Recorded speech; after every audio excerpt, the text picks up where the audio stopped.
When Russian forces crossed into Ukraine in February 2022, European leaders frantically dialed Washington begging for American leadership while their own militaries proved incapable of decisive action. But one nation was already moving. Britain deployed anti-tank weapons before the invasion began, trained Ukrainian forces in combined arms warfare, and provided intelligence that helped Ukraine survive the first critical weeks.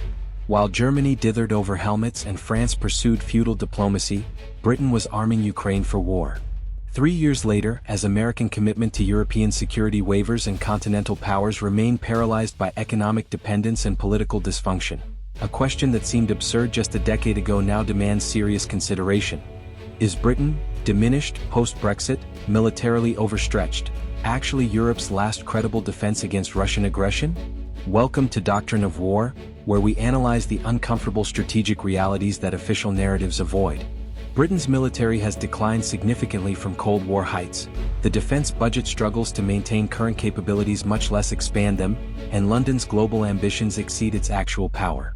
Yet when examining which European nations possess both the military capability and political will to confront Russian aggression, the list is disturbingly short, and Britain consistently tops it. Today we're examining whether Britain really represents Europe's last hope against Putin, what that reveals about European security's catastrophic state, and whether British capability is sufficient for the burden being placed on it. And what you're about to discover is that Britain isn't Europe's last hope because British power is so great. Britain is Europe's last hope because everyone else is so much worse. Military capability reality, Britain versus continental Europe. To assess whether Britain represents Europe's last hope against Putin requires honest evaluation of actual military capabilities across the continent, stripped of political rhetoric and comfortable assumptions. The British Army numbers roughly 73,000 active personnel. Small by historical standards and tiny compared to Cold War force levels when Britain maintained 150,000 troops in Germany alone. Yet this force, while small, is professional, well-trained, and maintains combat experience from Iraq, Afghanistan, and ongoing operations that many European militaries lack. British soldiers are volunteers who meet relatively high standards, receive realistic training, and benefit from institutional culture that emphasizes aggressive action and mission accomplishment over bureaucratic compliance. Compare this to Germany's Bundeswehr, which on paper numbers over 180,000 active personnel but in reality suffers from readiness problems so severe that when Germany committed to deploy a brigade to defend the Baltic states, they struggled to equip it with functional equipment. German soldiers are professional and increasingly well-trained, but decades of underinvestment mean that ammunition stocks are measured in days rather than weeks. Equipment readiness hovers around 70% for major systems, and the procurement process is so dysfunctional that basic items like winter clothing and body armor have been in short supply. Germany's military size advantage over Britain is largely illusory when accounting for the fact that much of the Bundeswehr cannot deploy or sustain operations beyond German territory. France maintains a more capable military than Germany, with 200,000 active personnel, genuine combat experience from operations in Mali and other African interventions, and nuclear weapons that provide strategic deterrence. French military culture emphasizes operational independence and expeditionary capability that makes French forces genuinely deployable. But French strategic priorities remain focused on Africa and the Mediterranean rather than Eastern Europe. French defense industry prioritizes exports and strategic autonomy over NATO interoperability, and French political leadership under Macron has pursued dialogue with Putin even after the Ukraine invasion, creating doubts about French reliability when confronting Russia matters most. France possesses capability but questionable will to use it against Russia specifically. The British military advantage isn't primarily about numbers or even equipment. It's about readiness, deployability, and most critically, political will to actually use force when necessary. Britain maintains the NATO Response Force Framework nation capability, providing headquarters and enabling capabilities that allow rapid deployment of multinational forces. British forces routinely deploy to Eastern Europe for exercises and rotational presence that demonstrates commitment to territorial defense. And critically, British political leadership across parties has maintained a consistent position that Russian aggression must be confronted rather than accommodated, creating a political environment where military options are actually available rather than remaining theoretical. The Royal Navy represents Britain's most significant military advantage over continental European powers. 2 Queen Elizabeth-class aircraft carriers, while expensive and consuming resources that might be better spent elsewhere, provide power projection capability that no other European nation except France can match. The Type 45 destroyers, despite their well-documented propulsion problems, carry advanced air defense systems that can protect task forces from air and missile threats. And critically, Britain maintains continuous at-sea nuclear deterrent through 4 Vanguard-class ballistic missile submarines, ensuring that at least one boat is always on patrol with Trident missiles that represent ultimate guarantee of British security and provide extended deterrence to NATO allies. The Royal Air Force's capabilities, centered on Typhoon fighters and the new F-35B Lightning II, provide air superiority and strike capabilities that match or exceed any European air force except potentially France. British pilots are well-trained, maintain high readiness levels, and benefit from close integration with American forces that provides access to tactics, intelligence, and operational planning that other European air forces lack. The RAF's air transport capabilities, while limited, are sufficient to deploy brigade-size forces rapidly and sustain them in theater, capability that few European nations possess. If you're beginning to understand why Britain might represent Europe's best hope against Russian aggression, not because Britain is particularly strong but because alternatives are so weak, you're seeing exactly the kind of uncomfortable analysis that Doctrine of War provides. We examine military realities rather than comfortable assumptions about Allied capability. Hit that subscribe button and turn on notifications, because what we're about to reveal about European military dysfunction and British strategic positioning explains why London finds itself bearing responsibilities far exceeding its actual resources. The Special Forces dimension deserves particular emphasis because these elite units often provide options when conventional forces are insufficient or politically unsuitable. The Special Air Service and Special Boat Service represent globally respected special operations forces with combat experience, advanced training, and capabilities that few European nations can match. British Special Forces have operated in Ukraine providing training and potentially other support that remains classified, have conducted operations across the Middle East and Africa, and maintain readiness levels that allow rapid deployment for high-risk missions. When European leaders need special operations capabilities for sensitive missions, they often turn to British SAS or American units rather than their own special forces, which in many cases lack the experience, equipment, or political authorization to conduct high-risk operations. The intelligence capabilities that Britain brings through GCHQ, MI6, and military intelligence services provide strategic advantages that conventional military forces alone cannot achieve.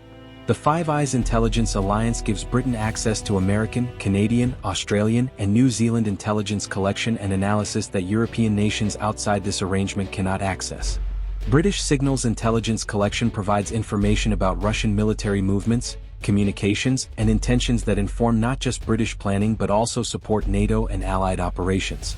This intelligence advantage means Britain often knows what Russia is planning before European partners do, providing warning time and operational information that prove decisive in crisis situations.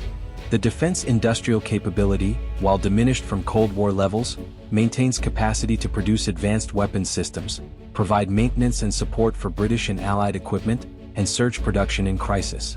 BAE Systems remains one of Europe's largest defense contractors, producing everything from warships to combat vehicles to electronic warfare systems. British missile technology, radar systems, and other specialized capabilities sustain not just British forces but also provide exports that equip Allied militaries. The defense industrial base matters for sustained conflict because forces consume ammunition, spare parts, and equipment at rates that exhaust peacetime stockpiles rapidly. Nations with robust defense industries can sustain operations while those dependent on imports become combat ineffective once supplies run out. The nuclear deterrent remains Britain's ultimate military advantage and the capability that most clearly distinguishes Britain from continental European powers except France. 4 Vanguard-class submarines carry American Trident D5 missiles with British nuclear warheads, ensuring that at least one submarine remains at sea continuously, undetectable, and capable of devastating retaliation against any adversary. This continuous at-sea deterrent costs roughly £3 billion annually and consumes resources that conventional forces desperately need, but it provides strategic security that no conventional capability can replicate. Putin knows that escalating against Britain risks nuclear retaliation in ways that escalating against non-nuclear European states does not, creating deterrence that protects not just Britain but potentially extends to NATO allies under the British nuclear umbrella. Political will and strategic positioning. Why Britain acts when others hesitate. Military capability alone doesn't determine whether a nation can serve as Europe's defense against Russian aggression. Political will to actually employ that capability matters equally. And this is where Britain's advantage over continental European powers becomes most pronounced, because London has demonstrated consistent willingness to confront Russian aggression when other European capitals sought accommodation or remained paralyzed by economic concerns and political dysfunction. The Ukraine support provides the clearest evidence of differing political will across Europe. Britain began providing lethal military assistance to Ukraine years before the 2022 invasion, training Ukrainian forces in combined arms warfare and providing anti-tank weapons that would prove essential in the war's opening weeks. When Russian invasion appeared imminent in early 2022, Britain increased weapons deliveries while Germany offered helmets and France pursued diplomatic initiatives that Putin used to buy time for final invasion preparations. After the invasion, Britain rapidly provided advanced weapons systems including Challenger 2 tanks, Storm Shadow cruise missiles, and air defense systems, while Germany delayed for months over each capability increase and France maintained an ambiguous position about how far to support Ukraine versus pursuing negotiated settlement. This pattern reflects fundamental differences in how Britain and continental powers assess the Russian threat. The British political and military establishment views Putin's Russia as revisionist power seeking to overturn post-Cold War European order, willing to use military force to achieve territorial expansion, and ultimately threatening to all European democracies if not confronted decisively. This threat perception creates a political environment where supporting Ukraine, maintaining defense spending, and confronting Russian aggression are seen as essential to British security rather than optional foreign policy initiatives that can be moderated based on economic concerns or diplomatic preferences. Continental European powers, particularly Germany, assess Russian threat through lens of economic interdependence, historical guilt, and hope that engagement and dialogue can moderate Russian behavior. German dependence on Russian nature has created economic incentives to accommodate Russian interests and political constituencies that opposed confrontational policies. French strategic culture emphasizes dialogue and diplomacy over military confrontation, with Macron pursuing direct engagement with Putin long after other leaders concluded such efforts were futile. This different threat perception creates political environment where supporting Ukraine and confronting Russia compete with other priorities rather than being seen as existential necessities. The Brexit dimension, while primarily about European Union membership rather than military matters, liberated British foreign policy from the requirement to coordinate with European consensus that often resulted in lowest common denominator positions accommodating members most reluctant to confront Russia. Post-Brexit, Britain can provide weapons to Ukraine, impose sanctions on Russian entities, and take confrontational positions toward Moscow without requiring approval from EU institutions or unanimity from member states with different priorities. This freedom of action means Britain can move faster and more decisively than European powers constrained by collective decision-making and need to maintain consensus among nations with widely varying Russia policies. The American relationship remains crucial for understanding British strategic positioning. Britain maintains closer military integration with the United States than any other nation, with intelligence sharing through Five Eyes, operational cooperation across multiple theaters, and nuclear cooperation that extends to sharing submarine technology. This special relationship provides Britain with access to American military capabilities, intelligence, and political support that amplifies British power far beyond what London could generate independently. When Britain leads European responses to Russian aggression, British actions often coordinate with American strategy in ways that continental European powers, despite being NATO members, cannot match. The leadership vacuum in European security creates opportunities that Britain has filled by default rather than through deliberate strategy. Germany's self-imposed restrictions on military force projection, historical guilt, and prioritization of economic interests over security concerns prevent Berlin from providing decisive military leadership even when German economic size suggests it should. France pursues strategic autonomy that often conflicts with NATO and American approaches, creating friction that undermines French leadership credibility with Eastern European nations that prioritize American security guarantees. Italy, Spain, and other large European economies lack either military capability or political will to provide leadership. Britain, despite its reduced circumstances, provides leadership because alternatives are so weak. The Eastern European perspective matters enormously for assessing Britain's role because these nations, which face the most immediate Russian threat, consistently regard Britain as one of their most reliable defenders. Poland, the Baltic states, and other frontline nations trust British commitment to territorial defense far more than they trust German rhetoric or French strategic vision. When these nations seek security guarantees, they look to America first and Britain second, with continental powers viewed as unreliable despite their larger militaries and economies. This trust reflects the British track record of actually deploying forces to Eastern Europe, providing meaningful military assistance, and maintaining political positions that prioritize Eastern European security over accommodation with Russia. The defense spending trajectory reveals differing national priorities. Britain maintains defense spending around 2.3% of GDP, meeting NATO's 2% commitment, and planning increases to 2.5% despite significant budget pressures. Germany, after years of failing to meet 2% commitment, announced major spending increases following the Ukraine invasion. But implementation remains uncertain, and much spending goes to replacing obsolete equipment rather than increasing actual combat capability. France spends robustly on defense but prioritizes African operations and strategic autonomy over NATO commitments. Only Poland among major European powers exceeds British defense spending as percentage of GDP, reflecting Polish recognition of existential Russian threat that Western European nations still don't fully acknowledge. The conventional deterrence that Britain provides through forward presence in Eastern Europe matters more than force size suggests.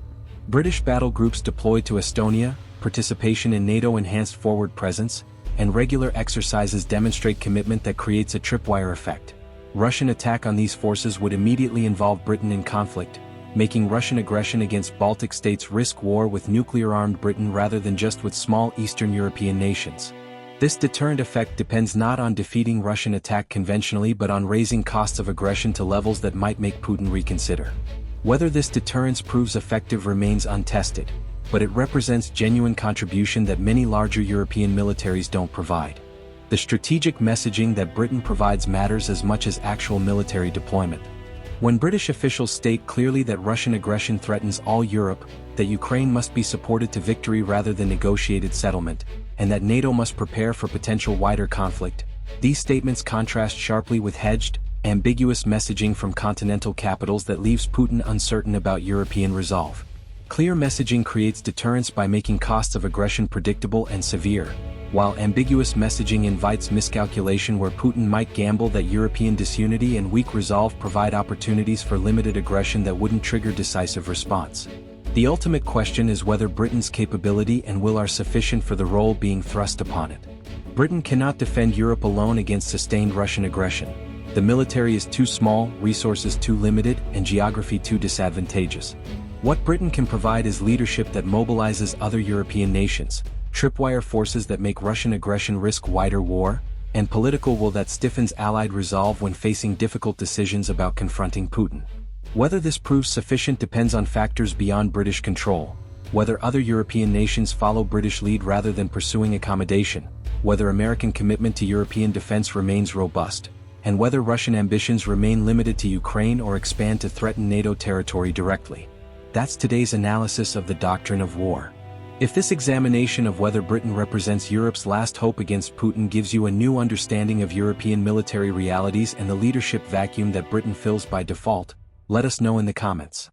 Can Britain really defend Europe against Russia? What would happen if Britain withdrew from European security? And if you want more analysis of European military capabilities, alliance politics, and the strategic competition with Russia that will define the continent's future, subscribe and turn on notifications. We're covering the uncomfortable realities that official statements avoid acknowledging. Britain as Europe's last hope isn't a position London sought or one that British capabilities can sustain indefinitely. It's a role thrust upon Britain by continental European failure to maintain adequate military forces, political will to confront aggression, and leadership willing to prioritize security over economic convenience. Whether Britain proves equal to this burden will determine not just British security but potentially the fate of the European order that emerged from the Cold War. The alternative to British leadership isn't some other European power stepping forward. It's American disengagement leaving Europe unable to defend itself against Russian revanchism that will not stop at Ukraine if Putin concludes European weakness provides opportunities for further territorial revision. Until next time, stay strategic.